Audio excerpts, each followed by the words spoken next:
is the MegaManFan, and you are looking at Skeleton Crew for Sega Genesis / Mega Drive, a game which I do not own a physical copy of, sadly, but there is a good reason for that.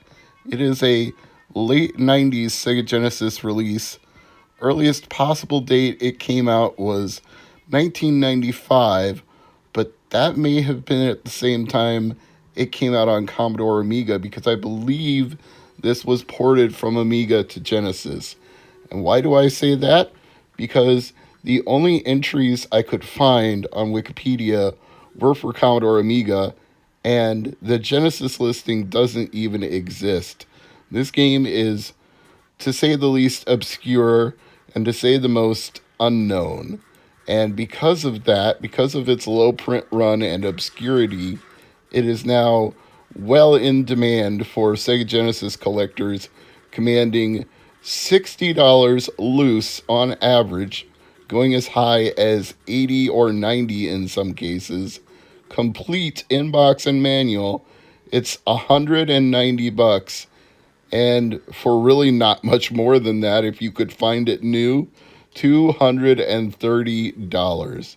So what you're looking at here is a Sega Genesis game which by itself would go for more than any Sega Genesis you could find in a pawn shop, game store, or flea market. In fact, if you bought it brand new in the box, it would cost more than the analog Mega SG that I'm playing this game on. Since information is so hard to find about this particular game, I'm relying on hardcoregaming101.net to fill in the blanks.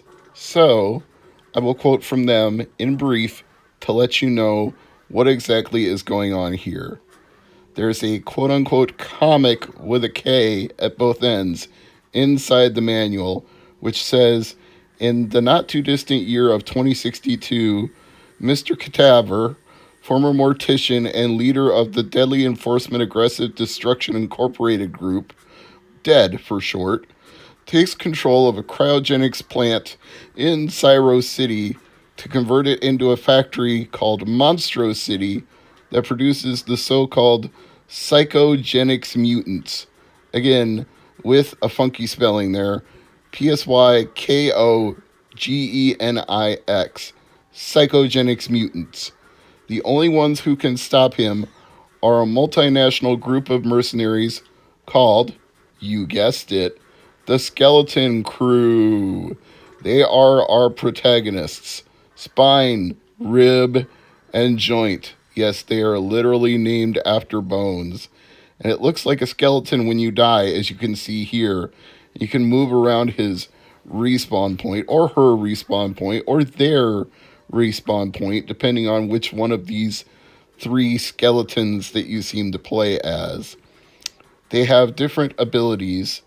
The main one, the one that I'm using, is the team leader and the oldest member, and his abilities are balanced according to Hardcore Gaming. They even say he looks a bit like Eddie from Iron Maiden's Somewhere in Time album. The character nobody seems to choose is Rib. She moves fast in a game where speed is useless. I'm quoting from Hardcore Gaming 101. And Joint is the big, slow, angry guy of the group who, quote, has a huge blaster but shoots the same bullets as everyone else, unquote. So this game really threw me off at first. I wasn't sure I was going to like it. I seemed to die very frequently, very readily. I was having a hard time getting my bearings or figuring out what I could shoot, where I could shoot, and how I could shoot it, until eventually I finally started playing this like Sonic 3D Blast. It's that same isometric perspective where everything is on a slant, but in actuality, you're not on a slant in this 3D environment. You're moving up, moving down, moving left and right. I mean, you can move at a diagonal as it's displayed, but you don't have to. And whatever direction you're facing when you move, that's the direction you're shooting. This is not a twin stick game. Obviously, the Sega Genesis control pad can't do that. So you're aiming whichever direction you're facing. And once you stop trying to treat the game like the diagonal 3D isometric platforming that it aspires to be and just fire up, down, left, right, just aim at the direction you want to fire and shoot, and that works. It's a little clunky, but over time, you do start to get the feel for it. And then you've got some boss encounters like this mid boss here, which appears to be a giant floating head. And at first, I was just getting demolished by this laser because one touch and you're toast.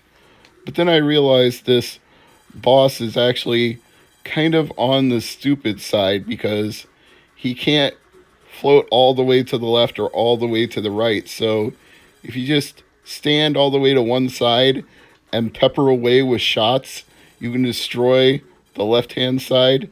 And if you do the same on the right, you can destroy the right hand side. And eventually you can bring him down. So while you watch me just tank on this thing, let it absorb damage like the tank that it is until eventually it falls down, I will tell you a little more about what Hardcore Gaming has to say because they understand this game better than I do.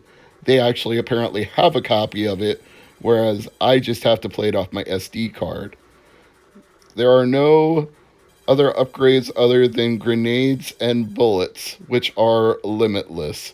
In fact, there is no other extra stuff, period, save for extra lives and money, or new bucks, as the manual calls it, and all of that's just laying around on the ground. The only purpose lets you gain a new life every 10,000 points for collecting the new bucks. It can be overlooked since the game isn't exactly long. 6 levels, or 5 in the Amiga version if you don't count the final boss, with a password system, and the characters have 3 continues with 3 lives each. So, in the words of Hardcore Gaming, quote, reaching the end is just a matter of time. But they note that, like me, they found the controls counterintuitive and confusing thanks to the isometric perspective. And it's the same thing that made me get a little queasy around the gills playing Sonic 3D Blast, but somehow I actually think Skeleton Crew pulls this off better. I get used to it quicker, and I didn't get that same feeling that Sonic 3D gives me if I play it for too long. So, aside from the fact that this game is stupidly rare, very hard to find, and if you own a copy, you are probably a pretty lucky individual right now. It's just, how do I say it? It's not bad, but this is probably the only way you're going to experience it, through emulation or through an SD card, because it's such a late Sega Genesis release that it was not widely available. And should you really spend $60 for a loose cartridge? I mean, shit, I know people pay more than that for Earthbound and Chrono Trigger and games like that, but this is Genesis does, not what Nintendon't. My point being, it's one of those things that I guess you have to really consider long and hard. Now, if you just got absolutely dumbfounded lucky and found a loose copy of this in a lot of games, you could buy the whole lot and still make out good just to get that one game. Or if you stumbled across this in a thrift store and they just had a bin full of Genesis games marked $2 each, take it and take a few others so they wouldn't be suspicious. You know, you don't want to make it obvious that you're just picking the one gem out of the dirt. You know, like, get 4 or 5 games because you're still going to come out ahead even if you spend $10. But the odds of that happening, super low, since there just aren't many copies of this game to go around. And if there are, they seem to end up on eBay at an average of, I'd say, 1 or 2 a month, sometimes 1 every couple of months. That's how often they're available, and they usually sell for a more than decent amount. I'm Mr. Mega Man Fan. Thank you for watching Genesis Does, and I'll see you next time. Peace out.